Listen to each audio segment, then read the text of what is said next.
অসম গণ পৰিষদ জিন্দাবাদ, অসম গণ পৰিষদ জিন্দাবাদ,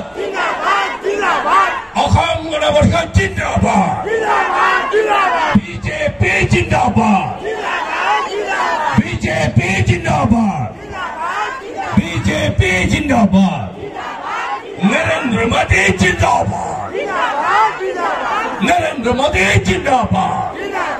आवाज कम नीचे से लो। नरेंद्र मोदी जिंदाबाद, हेमंत बिस्वा शर्मा जिंदाबाद, हेमंत बिस्वा शर्मा जिंदाबाद। নির্বাচন টুকুরা গালি ওপরে নির্বাচন নহব, এইবার নির্বাচন হব আমার বিকাশৰ যে আমাৰ উন্নয়নেৰ কথা এইখন সৰকাৰে যে আমাৰ 2014 চনৰ পৰা 2024 চনলৈকে আমাৰ ডক্টৰ হিমন্ত বিশ্ব শৰ্মা ডাঙৰীয়াৰ নেতৃত্বত হোক বা যি শিক্ষা খণ্ডতে হোক যে আমাৰ উন্নয়ন হৈছে তাৰ কাৰণে আমি পুনৰবাৰ এইগৰাকী ব্যক্তিৰ কথা চিন্তা কৰিব লাগিব। আজি কন্যাকুমাৰীৰ পৰা কাশ্মীৰলৈকে যাওক, আজি কন্যাকুমাৰীৰ পৰা কাশ্মীৰলৈকে যাওক।